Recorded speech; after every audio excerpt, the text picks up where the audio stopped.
Commander Sable Kepler stood on the observation deck of the orbital wreck, staring out at the mess Earth had become.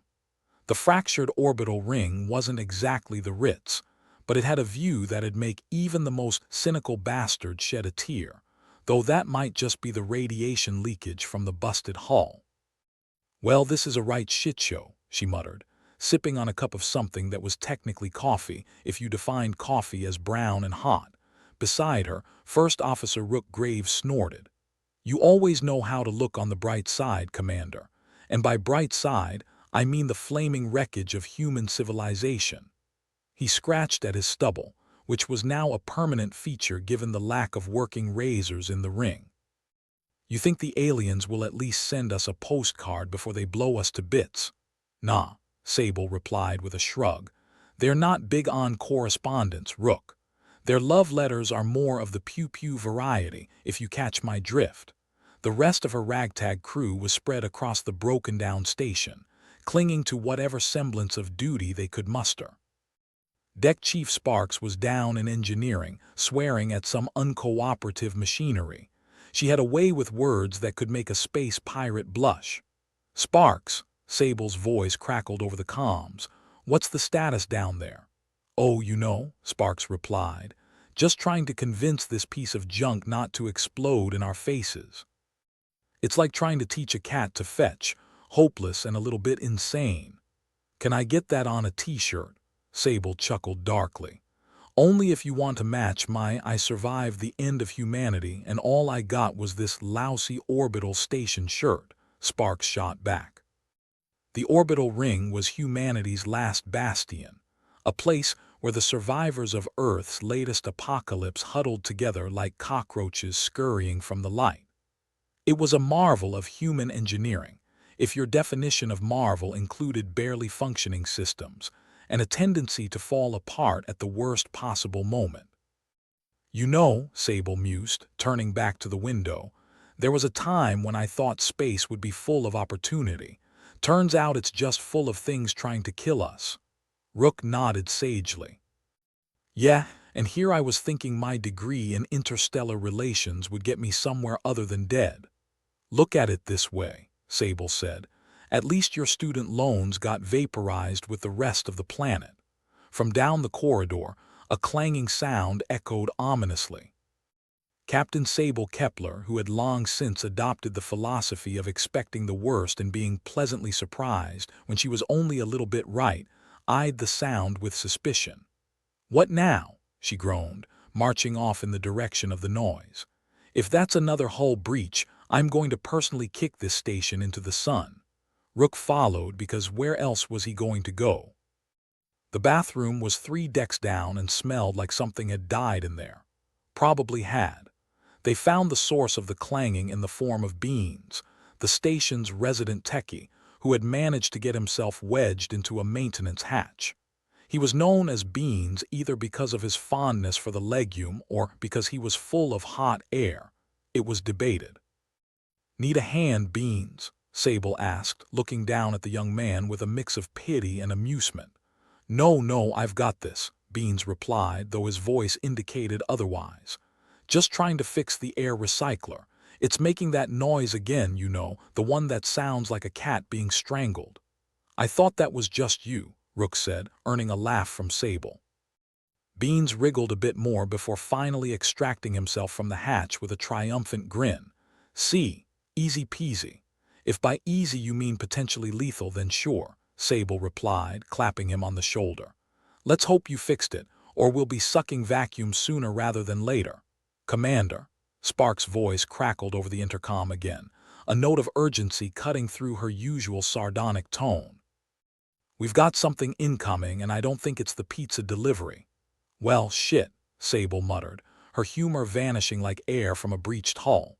"Beans, get to your station. Rook with me." They hustled to the command center, a room that looked like a cross between a scrapyard and a munitions depot. Screens flickered with static, and the ancient equipment beeped and whirred like a nursing home patient. "What's the scoop, Sparks?" Sable asked, sliding into the command seat.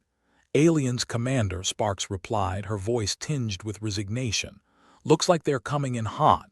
Figures, Rook added, leaning over a console. You think they're bringing cupcakes? Only if they're filled with thermonuclear frosting, Sable said grimly. She glanced at the tactical display, which was doing its best impression of a dying fish. All right, people, let's get ready to welcome our guests.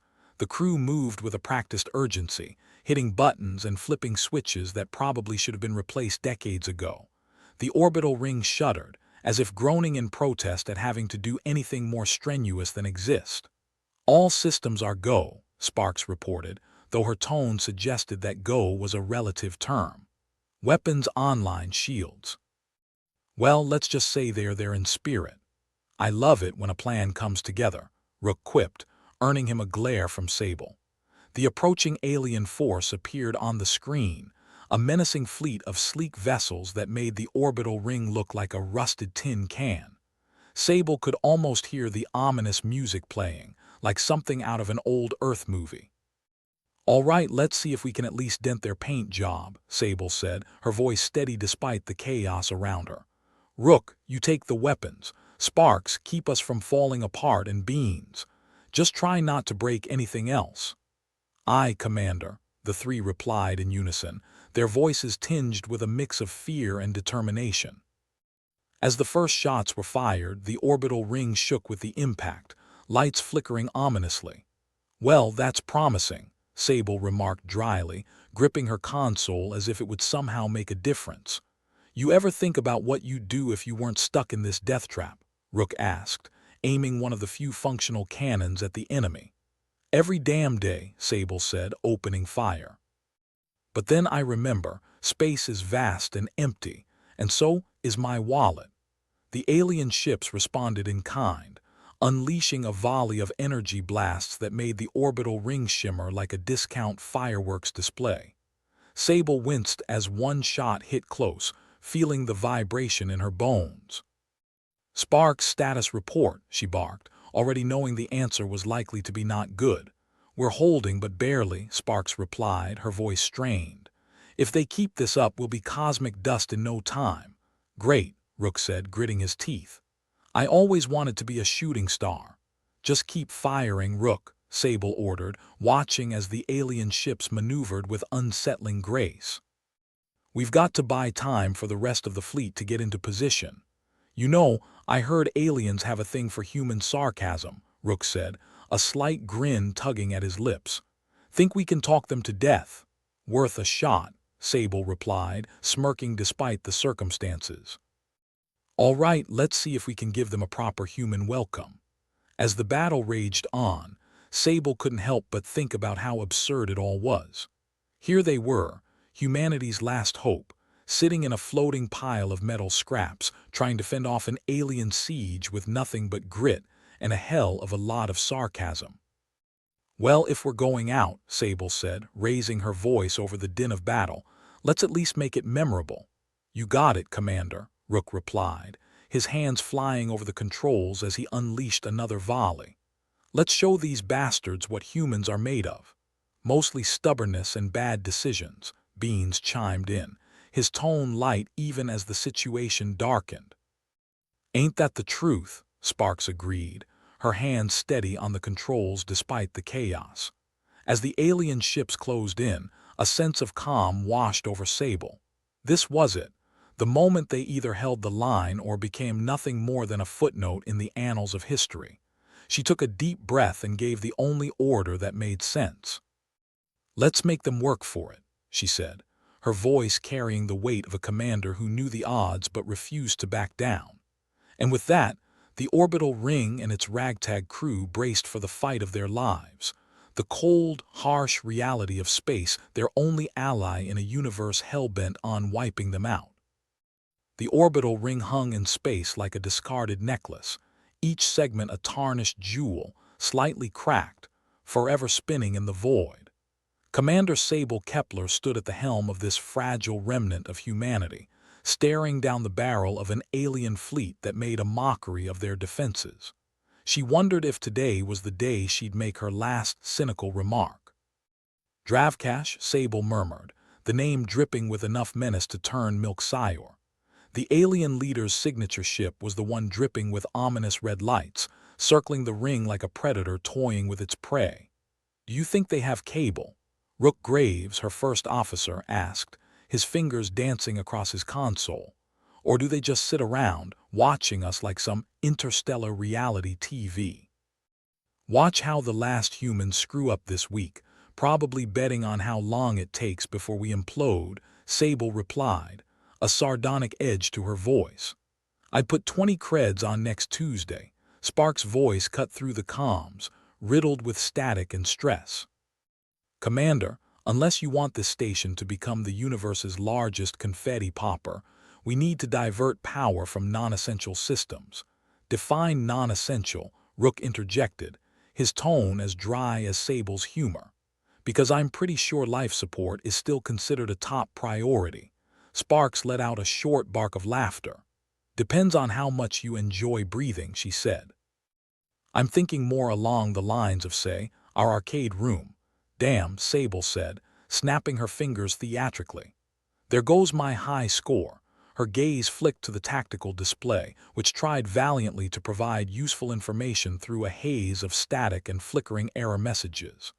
The alien fleet moved with methodical precision, closing in like a noose. "We're going to have to make a stand," Sable declared, the statement both a command and a grim acceptance of their reality. "Rook, get those weapons singing. Sparks, do whatever voodoo magic you need to keep us from becoming space debris." "Aye, Captain," Sparks replied, her voice echoing over the comms like a battle hymn. Beans, the station's techie, was back at his post, looking frazzled and more than a little wide-eyed. "Commander, I've been tweaking the targeting algorithms. We might actually hit something this time." "Color me impressed," Sable said, glancing at Beans with a mix of surprise and skepticism. "I didn't know you could do magic, Beans." "Only the kind that involves duct tape and desperation," he admitted, his fingers flying over the controls. "We're good on paper, but in practice, well, just don't hold your breath. Or do."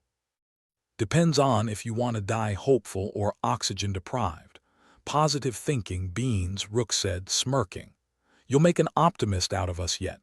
"Hey, if we survive this, drinks are on me," Beans replied, his grin a tight mask of false bravado.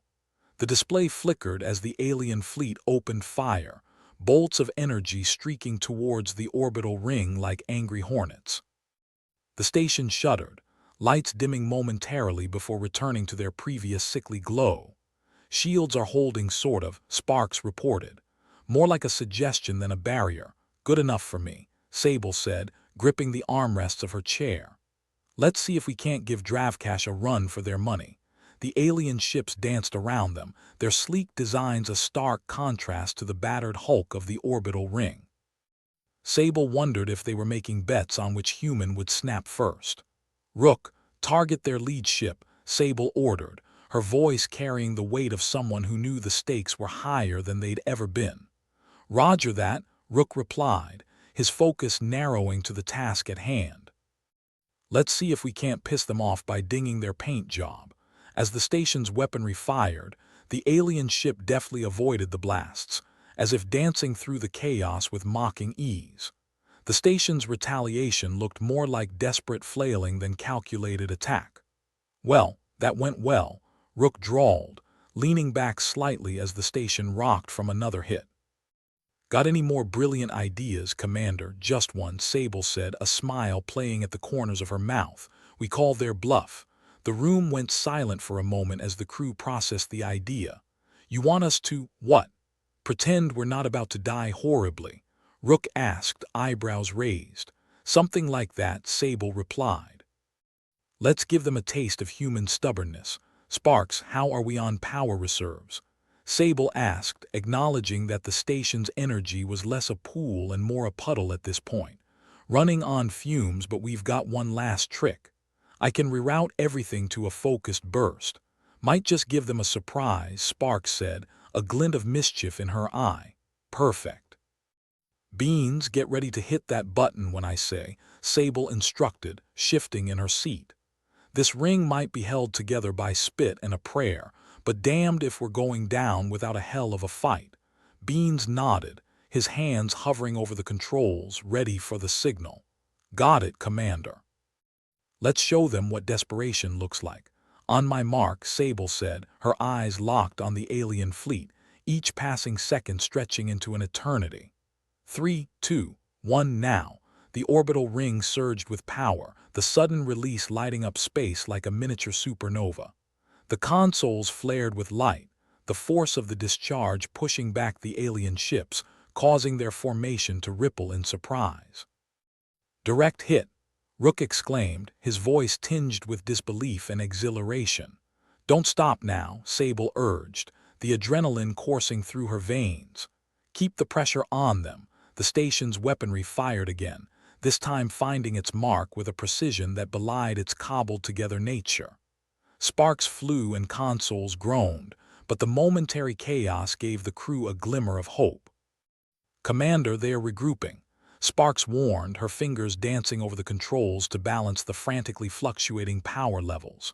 "Well, we had our 15 seconds of fame," Rook quipped, the humor in his voice a thin veneer over genuine fear. "Let's make it 30, Sable shot back. "Rook, keep them guessing." Beans ready another burst.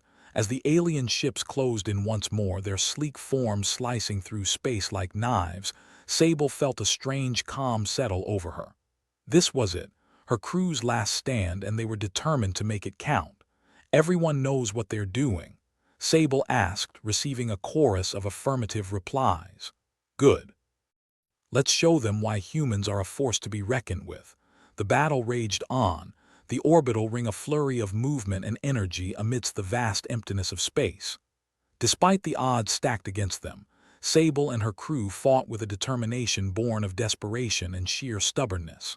"Commander, the Dravcash ship is charging weapons," Sparks reported, her voice steady even as the walls trembled around her. "Time to test just how much they like their surprise parties," Sable said, her voice carrying a steely resolve. As the alien leader's ship prepared to fire, Sable gave the order. "Beans now." The orbital ring unleashed another burst of power, the sudden flare blinding in its intensity. The alien ship staggered, thrown off balance by the unexpected assault. "Looks like they weren't expecting us to fight back," Rook said, a smirk playing on his lips. "They should have known better," Sable replied, not taking her eyes off the display. "Humanity's stubbornness is legendary." The alien fleet hesitated, recalibrating in the face of the unexpected resistance. For a moment, hope flared in Sable's chest. Maybe, just maybe, they could hold out long enough for help to arrive. "Commander, incoming transmission from the alien ship," Sparks announced, surprise evident in her voice. Sable's brow furrowed. "Put it through." The screen flickered, then resolved into the image of Dravcash themselves, an imposing figure with a gaze that could freeze hell. Their expression was inscrutable, an alien mask that gave nothing away. "Humans," Dravcash said, their voice smooth and sibilant, "your resistance is commendable if misplaced." Sable crossed her arms, meeting Dravcash's gaze with a defiance born of sheer grit. "We like to keep things interesting." "Care to join the fun?" Dravcash's eyes narrowed, a slow, deliberate movement. "There is no victory for you here, only postponement of the inevitable." "Funny, I was about to say the same thing," Sable shot back. "Care to dance, or are you all talk?" The alien leader regarded her for a long moment, then inclined their head slightly, a gesture that could have been respect or condescension, or both. "Very well, human," Dravcash replied, their voice carrying a hint of challenge. "Let us see if your courage can outlast your folly." The transmission cut off, and the room was silent save for the hum of machinery and the distant, ominous thrum of the alien ships. "Well, that was nice and cryptic," Rook said, rolling his eyes. "They always this chatty, only when they think they're about to win," Sable replied, a steely edge to her voice. "Let's show them how wrong they are." With renewed determination, the crew of the orbital ring steeled themselves for the fight to come, knowing full well that this might be their last stand. Yet, amidst the chaos and uncertainty, they found solidarity in their shared defiance, their refusal to go quietly into the night. All right, people, let's make history, Sable said, her voice ringing with determination and a touch of madness. Let's make them remember the day humans didn't just roll over and die. With that, the orbital ring and its beleaguered crew prepared to face the might of the Dravkash fleet, driven by the indomitable spirit that had carried humanity through countless trials. As the alien ships closed in, Sable couldn't help but smile, a fierce, unyielding grin that spoke of defiance and a refusal to back down. This was their moment, and they would make it count, come hell or high water. And if the universe wanted to wipe them out, it would have to work damn hard to do it. The orbital ring creaked ominously as Sparks jolted awake from a half-sleep she'd been trying to deny she needed. Commander Sable Kepler had an idea, and that was always a recipe for something either genius or catastrophic, often both. The better part of their survival thus far was built on ideas Sable had while sleep-deprived or under-caffeinated. Let's see what this one's about, Sparks muttered to herself, rubbing the sleep from her eyes. On the bridge, Sable paced like a caged tiger that had just spotted a fat, juicy alien fleet outside its bars. Rook Graves, her first officer, leaned against a console, arms crossed, looking as if he'd just as soon nap through the apocalypse. "What's the plan this time, boss? We gonna ask them nicely to leave?" His tone was dripping with sarcasm, the kind that suggested he'd witnessed 1,000 similar scenarios and lived to roll his eyes at each one. Sable stopped pacing, her eyes gleaming with the kind of mischief that usually heralded something very stupid but equally necessary. "We give them a show, Rook. We've been thinking this whole fighting fire with fire thing is the way, but what if we drown them in boredom instead?" Rook cocked an eyebrow, intrigued despite himself. "Boredom, that's our secret weapon. Hell, why not?" "Worked on my last relationship." Sparks entered the bridge then, still adjusting the collar of her grimy uniform. "I hear we're weaponizing boredom now. That's right up my alley. I was bored from the moment we left Earth orbit." Sable grinned. "Exactly. If Dravkash think we're just going to die quietly, they are in for a surprise. Let's broadcast every piece of mind-numbing content we've got. Soap operas, instructional videos, even that time you made a tutorial on how to repair the comms with a toothpick, Sparks." Sparks laughed, a harsh barking sound that bounced off the walls of the cramped bridge. "That old chestnut. Figured it'd resurface one day to haunt me." Rook shrugged. "Hey, if it bores us half to death, maybe it'll put the aliens in a stupor too." "What's the worst that could happen?" "The worst?" Sable repeated, tapping a finger on her chin thoughtfully. "We die, or they die of boredom and crash into us. Either way, it's educational." Sparks nodded. "Well, I've got a library of forgotten Earth junk that could put a narcoleptic to shame. Let's light it up." Rook pushed off the console, cracking his knuckles. "All right, folks. Time to make history, or a really bizarre chapter in a future psychology textbook." The orbital ring systems groaned as Sparks rerouted power to the broadcasting arrays, the lights dimming slightly as the strain on the failing systems increased. "Hope the wires hold," she said, fingers dancing over the controls. "If not, we're out of options faster than a cheap space opera." Sable gave a nod that held more confidence than she felt. "Let's see how cultured our alien friends really are." With a push of a button, the old, archaic signal waves surged from the station, invisible tendrils winding their way into the cosmos. Images of Earth's forgotten past invaded the alien ships, soap operas with emotions as fake as the actor's hair, cooking shows that assumed an abundance of earthly ingredients, instructional videos from the early days of space travel with graphics that could make eyes bleed. On board the alien fleet, things were not going well. The Dravkash, accustomed to the stoic silence of space and the efficiency of their own broadcasts, found themselves bombarded with a cacophony of human banality. Their ships, sophisticated as they were, began to struggle with the influx of irrelevant data, and their crews, operating on a biochemical level that had never encountered reality TV, found themselves disoriented. Back on the ring, Sable and her crew watched the alien formation waver, confusion rippling through their ranks. "Would you look at that?" Rook said, leaning back in his chair. "We actually managed to annoy them to a standstill." Sparks chuckled, though it was a dry sound more than anything. "Guess they didn't have the stomach for Earth's finest. What do we do now? Keep the hits coming?" Sable nodded. "Keep it going until something gives. Either they decide we're not worth the energy or they crash into each other trying to turn it off." Despite the grim situation, there was a certain amusement to be found in the absurdity of it all. Here they were, a ragtag group of humans using the most mundane parts of their culture as a weapon against a technologically superior foe. It was insane, absurd, and yet somehow quintessentially human. "Commander," Sparks called out, her fingers never leaving the controls, "power levels are dropping faster than my patience at a family reunion. We need a backup plan if this goes south." Sable considered this, her mind racing through possibilities. "If this doesn't work, we'll need to go out with a bang. Like literally. I want charges planted on critical points. If we can't take them down with entertainment, we'll take them down with ourselves." Rook arched an eyebrow, pretending to be hurt. "And here I thought we were going for a peaceful resolution. Guess we're sticking with the if we go down spectacularly plan." "Never said it was a good plan," Sable replied, her smile tight but sincere.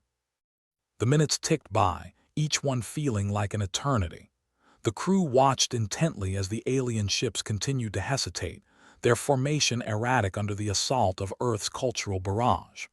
Then, with a suddenness that made Sparks nearly jump out of her skin, the alien fleet began to retreat, their ships veering away from the orbital ring.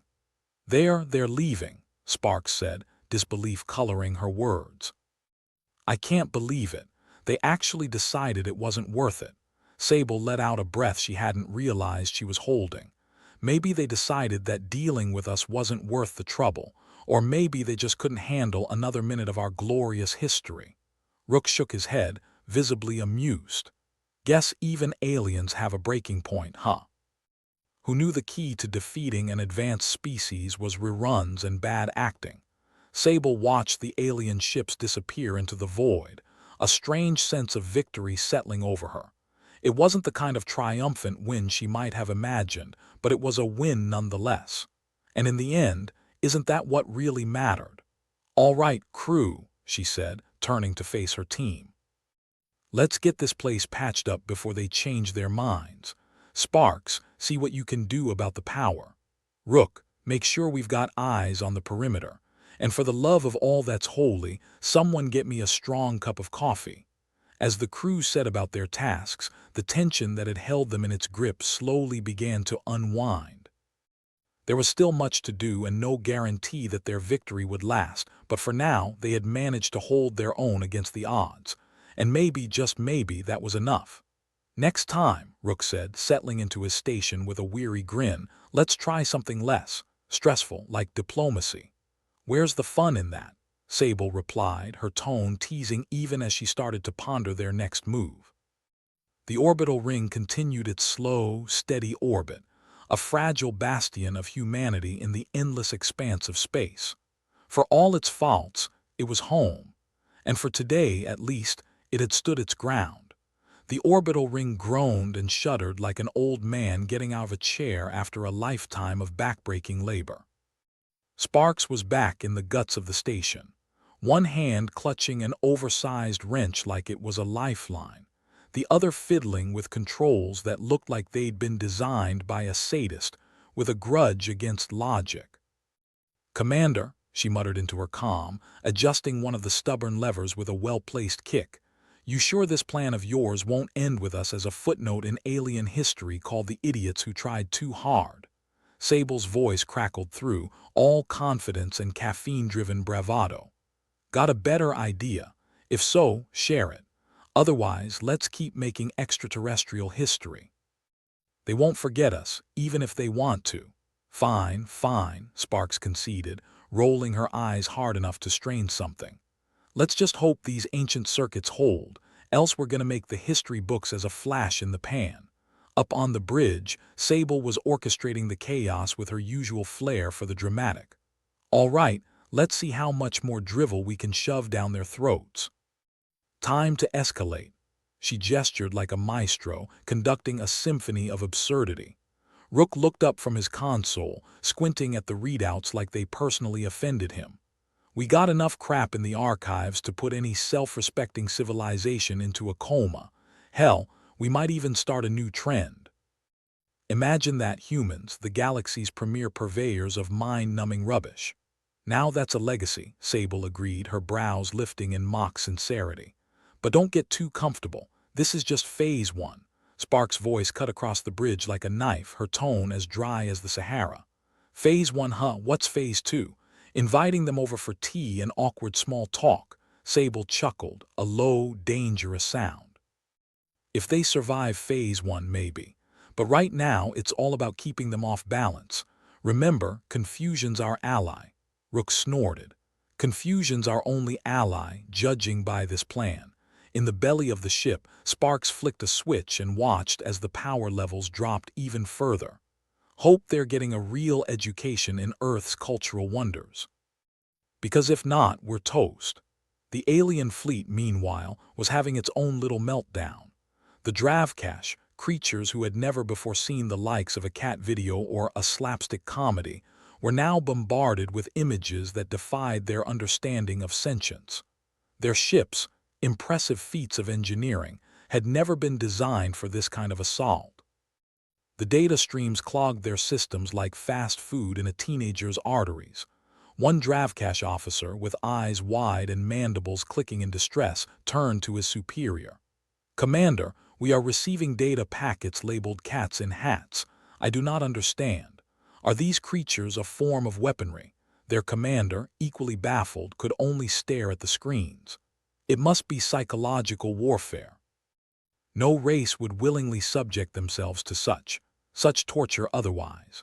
Back on the orbital ring, Rook was watching the alien confusion unfold with the kind of satisfaction usually reserved for the first beer after a long day. "Look at him squirm. Never thought I'd see the day when our accidental cultural exports would save our asses." Sable leaned over the console, a small smirk playing at her lips. The power of low-grade content. Who'd have thought we'd be the galaxy's worst TV channel and proud of it? With the aliens visibly faltering, Sable knew they had to keep the pressure on. "Sparks, let's hit them with the good stuff. Bring out the blooper reels and the reality TV. Let's see how they handle humanity at its finest." Sparks rubbed her hands together like a villain about to monologue. "Reality TV coming right up. May God have mercy on their souls." Rook, leaning back with a satisfied grin, chimed in. "If this doesn't send them packing, nothing will. Nothing's more terrifying than watching people argue over who gets to live in a rented mansion." The station systems whirred and clicked, the old machinery giving its all in the face of the impending doom. Sparks monitored the power levels, her expression grim. "We've got maybe an hour before this whole thing goes belly up. Hope they make up their minds before then." Sable's focus was unshakable. "We stick to the script. Keep them guessing, keep them frustrated, until either they crack or we do." As the next wave of broadcasts hit the alien fleet, something remarkable happened. The Dravcash ships began to drift apart, their tight formation unraveling like a poorly tied shoelace. It was as if they couldn't decide whether to advance, retreat, or just self-destruct to escape the nightmare of human culture. Rook watched the chaos unfold with a sense of grim satisfaction. "Look at that. A fleet of battleships brought to its knees by the Kardashians. Never thought I'd see the day." Sable allowed herself a moment of pride. "They underestimated us. All those advanced tactics, and it turns out we're our own best weapon." Sparks' voice crackled over the comms, laced with urgency. "Commander, we're down to fumes here. Systems are holding for now, but give it another few minutes and we'll be broadcasting with smoke signals." Sable nodded, her expression hardening. "All right, let's give them one last push. Hit them with the worst we've got. If they haven't turned tail by then, we'll have to switch to Plan B." Rook raised an eyebrow. "Plan B? You mean the blow ourselves to smithereens and take the bastards with us plan? That's the one, Sable confirmed, her voice carrying a grim determination. The next wave went out, an unholy mix of infomercials and daytime talk shows, designed to suffocate even the most stalwart of minds. The alien ship staggered, as if physically recoiling from the barrage. "Commander, look!" Sparks exclaimed, her voice tinged with disbelief. "They're pulling back. And not just retreating, full-on scrambling like we've unleashed hell on them." Sable watched the screens, the alien ships peeling away like a herd of spooked cattle. "They underestimated us," she repeated, her voice softer now. "And they won't make that mistake twice." Rook leaned back, letting out a long breath. "Guess they didn't want to stick around for the grand finale." Sable turned to her crew, her expression one of cautious optimism. "All right, let's not celebrate just yet. We need to regroup, repair, and be ready for when they come back with a new plan." Sparks, still at her station, let out a low laugh. "Hope their new plan doesn't involve any more of our greatest hits." "Ain't got much more to give." Rook shrugged, a wry smile playing at his lips. "We might have just set the bar for unconventional warfare. Can't wait to see what the history books make of this one." Sable shook her head, still riding the adrenaline high. "History can sort itself out later. Right now we've got a station to patch up and lives to save." The crew nodded, a newfound energy taking hold as they moved to their stations. They had survived for now, and that was something worth holding onto. As the orbital ring settled back into its rhythm, Sable took a moment to savor the quiet. She knew the battle was far from over, but for now, they'd bought themselves some time. And sometimes, time was all you needed to turn the tide. "All right, people," she said, her voice carrying a hint of a smile. "Let's get to work.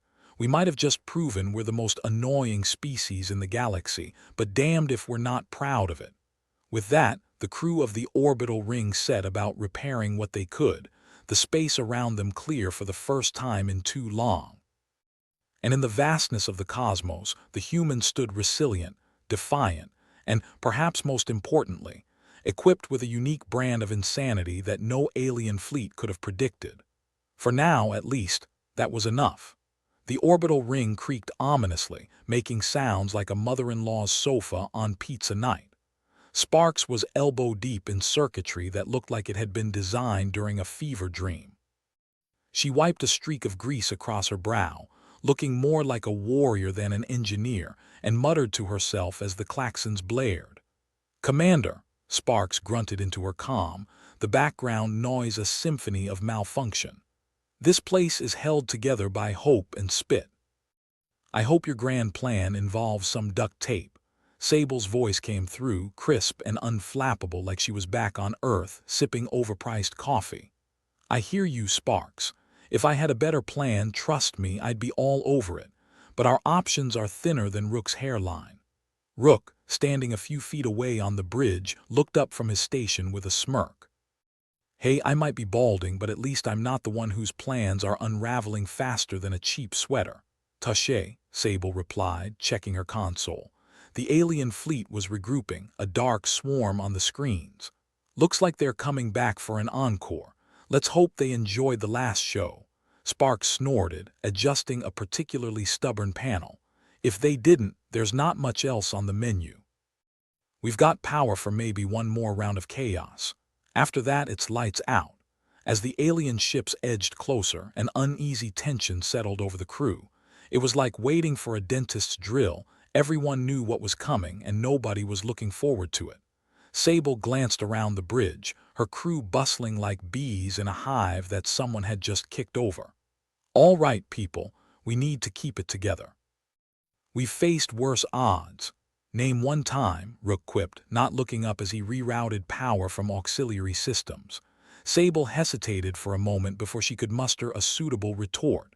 "Well, when I had to sit through your karaoke for starters, that was a close call." "Fair point," Rook chuckled, the hint of a grin tugging at his lips, but the humor was short-lived. The aliens were closing in, and tension ratcheted up another notch. Just then, the comm crackled with a new voice, one that was decidedly less familiar. "Commander Kepler, this is Lieutenant Mercer." Sable's eyes narrowed. Mercer, one of those fresh-faced recruits who thought they knew better, mainly because they had read a couple of books on strategy. "Mercer, if this is about the coffee rations, it's not the time." "It's not about coffee, Commander," Mercer replied, a slight edge to his tone. "It's about survival. Some of us think it's time we consider other options." Rook gave Sable a sidelong glance. "I don't like the sound of that. Other options usually mean someone wants to do something stupid." Sable sighed, rubbing her temples. "Speak your mind, Mercer." "With all due respect, Commander," Mercer said, his voice gaining confidence, "we can't keep throwing outdated video files at them. We need to negotiate, or at least prepare an escape plan." "Negotiate with aliens who thought infomercials were an attack." Sparks chimed in over the comms, her voice dripping with incredulity. "Good luck with that." Sable leaned back in her chair, a slight frown creasing her brow. "And what exactly do you think we should do, Mercer? Surrender and hope they are in a merciful mood?" There was a pause on the line, the kind of silence that suggested Mercer was gathering his courage, or his stupidity. "No, Commander. We need to mobilize the escape pods." "Get off this rust bucket and make a run for it." "Great plan," Rook said dryly. "Except for the part where the pods have all the durability of a soap bubble." Mercer's voice was steady but firm. "Commander, I've got a group ready to go. We can take our chances out there instead of waiting to get blasted to bits." Sable clenched her jaw, a wave of frustration rolling over her.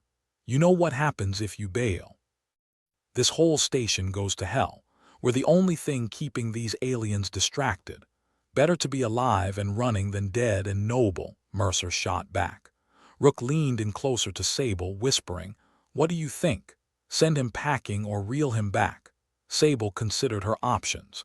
If Mercer and his group broke ranks, it would be more than just a mutiny. It would be a death sentence for everyone. And yet maintaining unity was becoming as difficult as teaching a cat to swim. "Mercer," Sable said, her voice firm but not unkind, "I get it. You're scared. We all are. But splitting up now is suicide. We have no idea what's out there, and at least here we've got each other."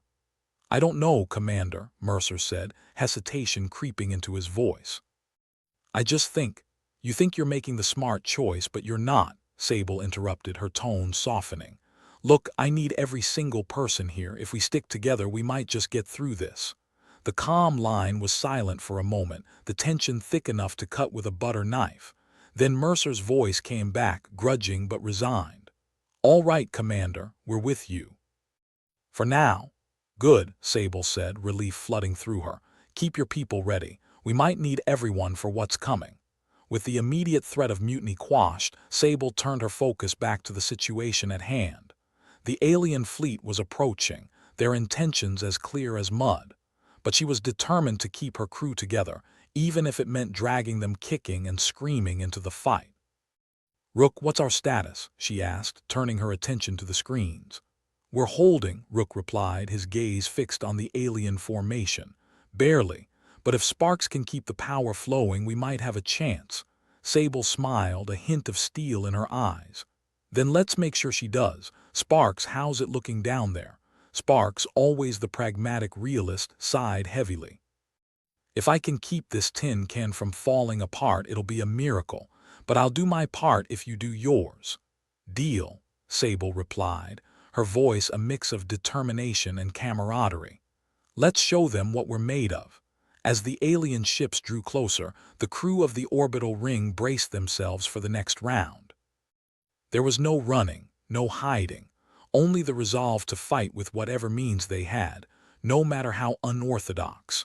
And maybe, just maybe, they'd prove to the universe that humanity was more than just a collection of outdated cultural exports and questionable tactical plans. Maybe they were the wild card, the unexpected variable that no one saw coming. But for now, all Sable could do was hold the line. And hope that when the dust settled, they'd still be standing. As the klaxons blared one final warning, Sable took a deep breath, stealing one last glance at her crew. "All right, folks," she said, her voice carrying the weight of leadership. Let's give them hell and make sure they never forget who we are." With that, the battle for survival resumed, the humans standing ready, defiant in the face of overwhelming odds. And though the outcome was uncertain, one thing was clear: they would not go quietly into the void. Not today. Not ever. The orbital ring groaned again, a sound resembling an old man getting up from a couch he should have replaced a decade ago. Sparks, still elbow-deep in circuits that seemed to be designed by someone with a grudge against logic, muttered curses that would make a pirate blush. "Commander," Sparks grunted into her comm, deftly maneuvering a wrench like a scalpel, "if this ring holds together long enough for us to make a move, it'll be a bloody miracle." "I'm counting on it, Sparks," Sable replied from her seat on the bridge, staring at the alien fleet's ominous approach on the screen. "Without miracles, we wouldn't have gotten this far." Rook, standing beside her, tapped away at his console like a man trying to find a dating app on a friend's phone. "The good news is, we've still got some tricks up our sleeve. The bad news is, those sleeves are pretty short." Sable let out a dry chuckle. "That's why we're going to make them count." "I've been thinking." "Oh," Rook interjected, his grin as sharp as a broken bottle. "She's thinking again, folks. Brace yourselves." Sable ignored him, a gleam in her eye that hinted at either brilliance or madness. "Look at the fleet's formation. You see that gap there?" Rook squinted at the screen, skepticism lining his features. "Yeah, it's like they decided symmetry was for losers." "What's your point?" "That's our way in," Sable said, a note of excitement creeping into her voice. "If we hit them there hard and fast, we can cause chaos in their lines." "And how exactly do you propose we do that, Commander?" Rook asked, one eyebrow arching upwards like a suspicious cat. "We take a page out of their book," Sable replied, her voice steady. "Use what they fear the most: confusion, distraction, and a little human ingenuity." Rook let out a low whistle. "So, we throw everything we've got at them, including the kitchen sink."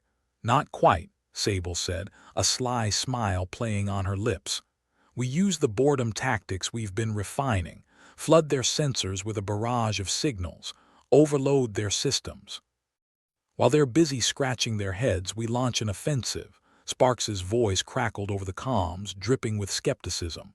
"And you're sure this isn't just a way to keep us busy until the end, and miss out on this delightful company?" "Never," Sable replied dryly. "Get everything ready, Sparks. We need full power to the comms and weapons." Sparks sighed, the sound of her frustration echoing through the line. "I'll see what I can do, but if this place falls apart, don't say I didn't warn you." Sable turned her attention back to the bridge. "Rook, coordinate with Sparks. We need precision timing. This is going to be tight." "Isn't it always?" Rook muttered, but there was a spark in his eye. "Let's go give them a taste of human hospitality."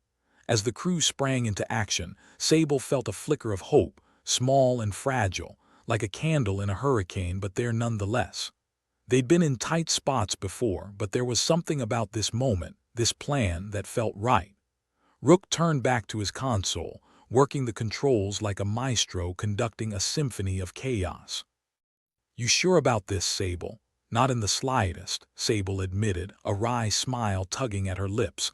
"But what's life without a little excitement?"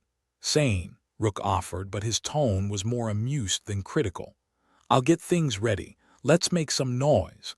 As they prepared for the maneuver, Sable took a moment to reflect on the journey that had brought them here. They'd been underestimated, dismissed by the galaxy's so-called masters. But humanity had a knack for defying expectations. And if the aliens thought they'd seen the last of human resilience, they were in for a rude awakening. The plan was simple, in the way a Rube Goldberg machine was simple. Sparks and her team would overload the comms with enough white noise to give the alien sensors a migraine, while the rest of the crew diverted power to weapons for one concentrated strike. Sable stood at the center of the bridge, her presence commanding attention despite the chaos around her. "All right, everyone. This is it. We hit them hard and then we keep hitting them. Confuse them, disorient them, make them regret ever underestimating us." Rook grinned, his fingers dancing over the controls. Time to show them what humans do best: improvise under pressure. The tension in the room was palpable, a mix of nerves and anticipation. But there was also a sense of camaraderie, of shared purpose. Despite the odds, they were in this together. As Sparks gave the go-ahead, Sable took a deep breath. On my mark, 3, 2, 1, go! The orbital ring shuddered as power surged through its systems, the comms emitting a cacophony of signals that would have made a tech geek weep with pride. The alien fleet hesitated, their formation wavering as confusion rippled through their ranks. Now, Rook! Sable shouted, her voice cutting through the din. Rook slammed his fist down on the console, unleashing a barrage of firepower that streaked across the void, aimed directly at the gap in the alien lines. The impact was immediate, the enemy ships scrambling to respond to the unexpected assault. Direct hit, Rook crowed, his expression one of triumph. They're scrambling like ants in a rainstorm. Sable allowed herself a moment of satisfaction. Keep the pressure on. Don't give them a chance to regroup. The crew worked with precision, their movements fluid and coordinated. For a brief, shining moment, it felt like they might just pull this off. But then, as if the universe had decided to remind them of its twisted sense of humor, one of the consoles sparked violently, smoke billowing into the air. "Sparks, what's happening?" Sable demanded, trying to keep the urgency from creeping into her voice. "We've got a short in the power relay," Sparks replied, her voice strained but steady. "Trying to reroute, but it's going to take time." "Time we don't have," Rook muttered, dodging a flurry of alarms that seemed to spring up like weeds in a neglected garden. Sable clenched her fists, knowing they were running out of options. "We've come this far. We're not backing down now." As the alien fleet began to recover, their response was swift and brutal, the familiar hum of their weapons charging filling the air with a sense of impending doom. "Hold the line," Sable commanded, her voice a beacon of calm amidst the chaos. "We've faced worse than this," Rook snorted, his gaze never leaving the screens. "Yeah, like that time we ran out of coffee, that was hell," Sable managed a grim smile. "And we survived that, didn't we?" "More or less," Rook quipped, but there was no mistaking the determination in his eyes. "Let's just hope we're as lucky this time." The alien fleet closed in, intent on finishing what they'd started. But Sable and her crew were ready. They wouldn't go down without a fight. Not today, not ever. As the battle raged on, a sense of surreal calm settled over Sable. She'd always known it would come to this, a last stand, a desperate gamble. But it was in these moments, when everything was on the line, that humanity's true spirit shone through.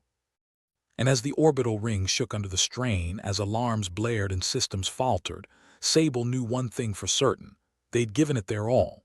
They'd fought with everything they had, and that alone was worth fighting for.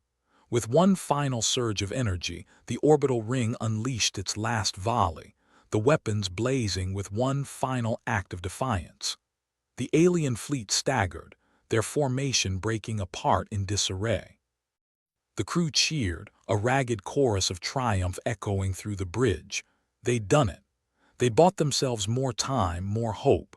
And though the future remained uncertain, one thing was clear: they wouldn't go quietly into the void. Not today, not ever. As the battle's echoes faded, Sable allowed herself a moment of respite, a quiet victory in the midst of chaos. They'd survived another day, and as long as they stood together, there was always a chance. With a weary but determined smile, she turned to her crew, her voice steady and unyielding. "All right, folks, let's get to work. We've got a station to hold and a galaxy to surprise." And with that, the crew of the orbital ring set about their tasks, determined to defy the odds and prove, once again, that humans were more than the universe had bargained for. In space, no one could hear you scream, but they could damn well hear you laugh in the face of adversity. And for Sable and her crew, that was more than enough. The bridge was a cacophony of beeping consoles, flashing lights, and the kind of nervous chatter you'd expect just before walking into a pit of hungry lions. Sable Kepler stood in the middle, her gaze as sharp as a tack left on an office chair, surveying the chaos with something that could generously be called confidence. "All right, people," Sable said, her voice cutting through the noise like a knife through moldy cheese. "This is it. Showtime.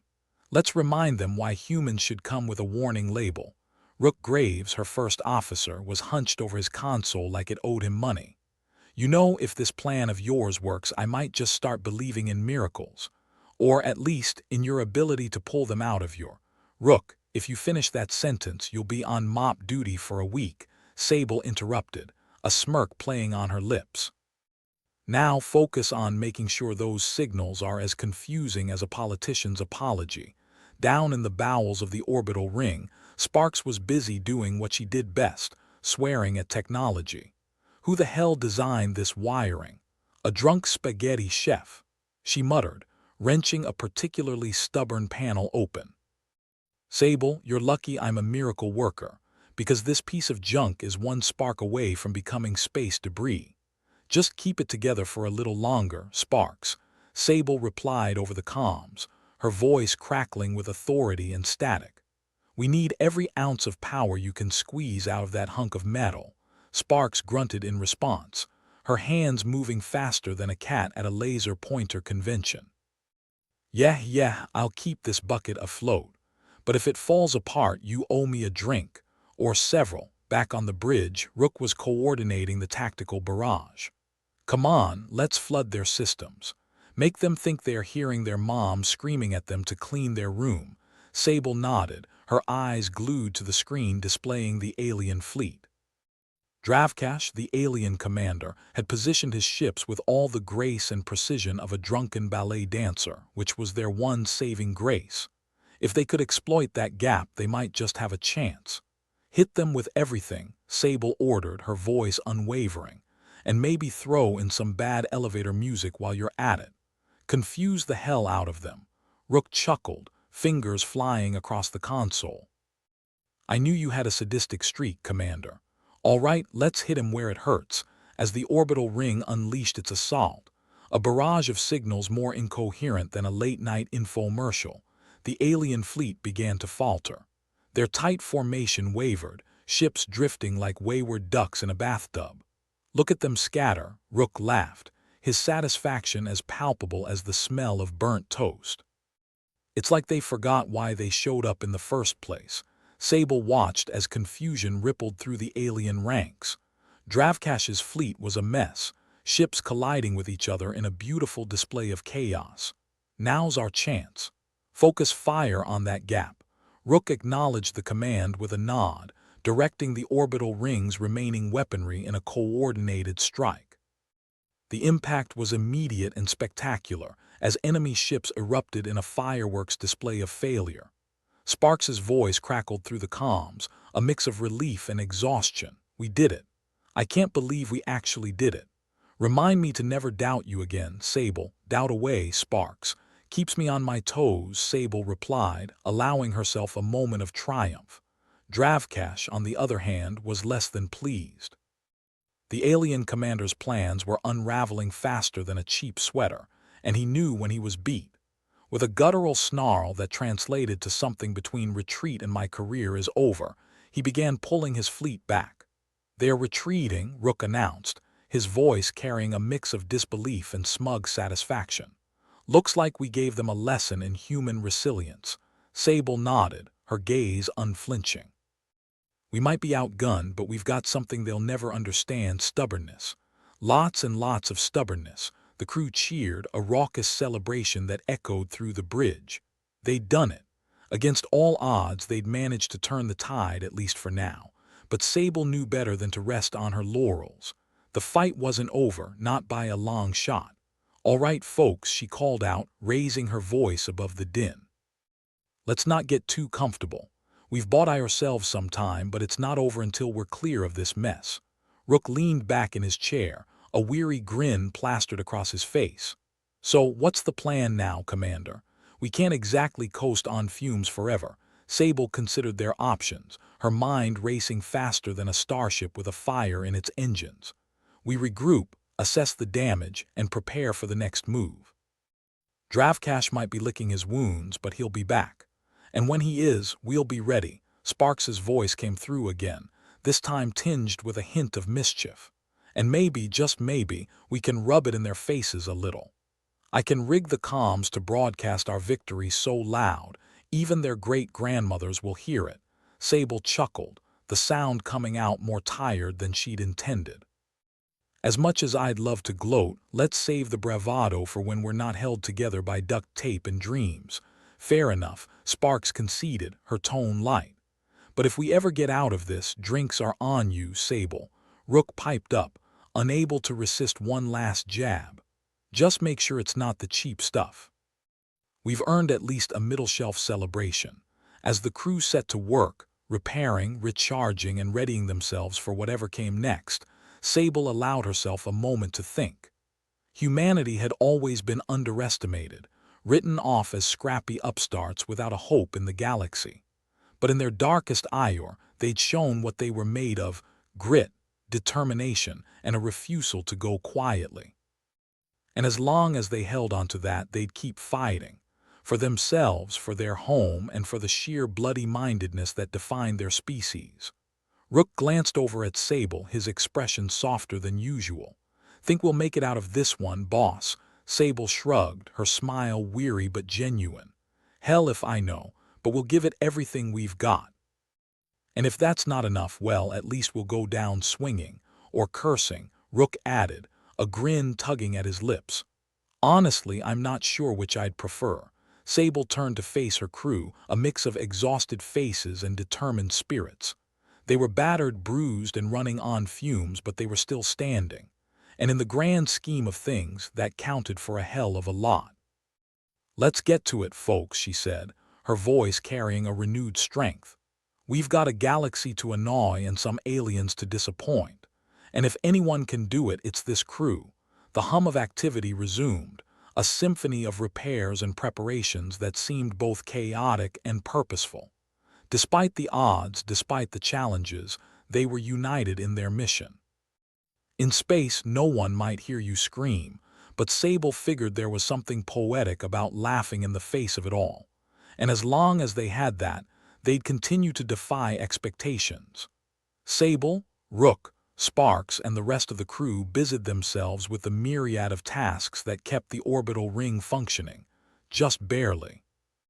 As Sparks flew both figuratively and literally, the crew moved with the precision of a well-oiled machine, or at least one that had managed to keep the rust at bay. Sparks's voice came through the comms, the sound of tools clattering in the background.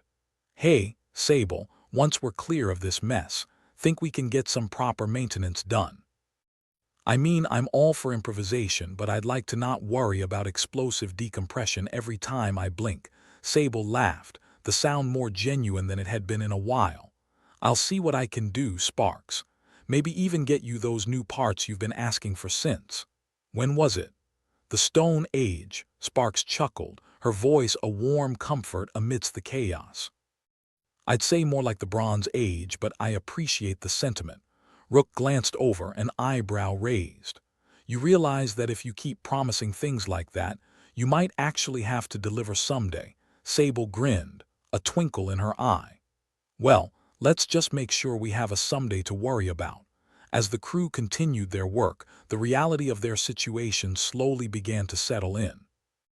They'd achieved a small victory, but the road ahead was anything but guaranteed. The galaxy was a tough place, and they were just one small piece in a vast, uncaring puzzle. But if there was one thing humanity excelled at, it was defying the odds. And if that meant facing down alien fleets or holding together a decaying piece of junk with little more than grit and stubbornness, then so be it. With one last look at her crew, Sable Kepler settled into her command chair, a sense of determination filling her chest. They'd survived another day, and as long as they could keep fighting, there was still hope. In the vast emptiness of space, surrounded by the silent, indifferent void, they would continue to stand together, fighting, hoping, defying, and maybe, just maybe, they'd show the universe what it truly meant to be human. The aftermath of their unexpected victory had left the orbital ring in utter disarray. The alarms had finally stopped, but the silence was more unsettling than comforting, because it meant Something was definitely overdue for a good catastrophic failure. Sable sat back in her command chair, surveying the bridge like a queen of a small, crumbling empire. Her crew buzzed around her with the urgency of ants in a flooded anthill, and she couldn't help but smirk at the irony. They were barely holding it together, but if human tenacity was worth its weight in duct tape, they'd make it through. Probably. Rook ambled over, a half-eaten protein bar in his hand, his expression a curious mix of relief and what the hell just happened. "So, Commander," he drawled, planting himself in the chair beside her, "do we get a medal for surviving by sheer dumb luck, or is that just a participation trophy?" Sable snorted. "If we survive, I'm commissioning medals made from scrap parts. Each one engraved with 'I survived the Great Space Cluster.' You get the idea. Hell, maybe we'll start a new trend in military honors, recycling."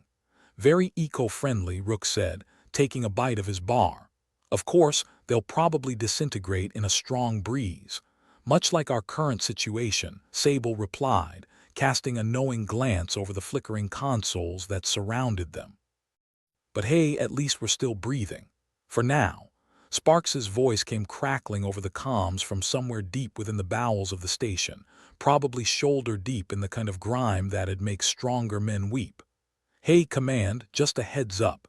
There's a slight issue with the wiring. By slight, I mean if you hear a loud pop and see any of us floating past your window, well, you'll know why." "Duly noted, Sparks," Sable replied dryly. "I'll make sure the maintenance crew saves you the good seats on the next evacuation shuttle." "You're all heart, Commander," Sparks shot back, a hint of amusement in her tone. "But seriously, if anyone finds a spare miracle lying around, send it my way." Turning away from the comms, Sable rubbed her temples. The weight of both her helmet and her responsibilities felt equally oppressive. "You think we'll be telling this story someday, Rook? Over drinks that aren't rationed and in glasses that aren't cracked?" Rook leaned back and considered. "Maybe. Or we'll be the cautionary tale about what happens when you put caffeine-fueled madmen in charge of life support systems. Either way, it'll make for a hell of a drinking game." Sable chuckled, a rare moment of levity breaking through the tension. "Here's hoping we get the chance to find out." The bridge door slid open with a groan, and Technician Parcel strolled in, looking like he'd just wrestled an octopus. "Command, we got a bit of a problem. Some of the systems are more fried than a carnival snack. I assume you have a plan then?" Sable asked, lifting an eyebrow. Parcel shrugged. "Well, I thought about hitting everything with a wrench, but then I remembered I'm not Sparks. So I'm open to suggestions. Try turning it off and on again," Rook offered, his expression deadpan. Parcel blinked. "Actually, that might work. At least until the whole thing gives up the ghost." Sable sighed. "All right, do what you can. And someone keep Sparks from rewiring the life support to play elevator music again." Parcel nodded and shuffled back out, presumably to find some new indignity to heap upon their beleaguered technology. Rook turned to Sable, his expression more serious. "Think we'll manage another miracle the next time Dravcash comes knocking?" "The guy doesn't strike me as someone who takes losing lightly." Sable's gaze turned toward the viewport, the stars beyond a harsh reminder of how small they truly were.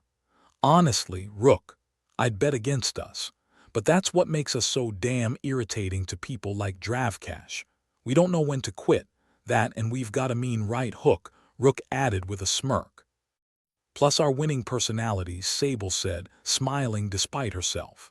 Rook laughed, the sound light and genuine. "If that doesn't scare off an alien invasion, nothing will." Their banter was interrupted by Sparks clambering onto the bridge, wiping her hands on a rag that might once have been white. "All right, I've patched up what I could. But we're one hiccup away from a complete power failure." "Great," Sable replied, not missing a beat. "I'll keep that in mind next time I'm filling out my what to worry about list." Sparks perched on a nearby console, exhaustion etching lines in her face. "So what now? We can't just keep playing space tag with an enemy fleet." Sable nodded. "We've got to find a way to open a dialogue. Somehow we've got to convince them we're not worth the trouble." Rook raised an eyebrow. I'd say letting them board and experience our hospitality might do the trick. Nothing scares off unwanted guests like seeing the state of our plumbing, Sable laughed. That or the smell. The crew shared a moment of camaraderie, a fleeting connection amidst the chaos. It was strange, Sable reflected, how facing annihilation could bring people together. But here they were, against the odds, forging a path where none seemed possible. In the days that followed, they focused on repairs and strategies, bolstering their defenses while searching for a more permanent solution. The orbital ring, though patched up and held together by sheer will, had become more than just a refuge. It symbolized human resilience and the refusal to back down. Rook, ever the skeptic, approached Sable one morning, his tone somewhere between hopeful and suspicious. "You really think we can convince these aliens to play nice?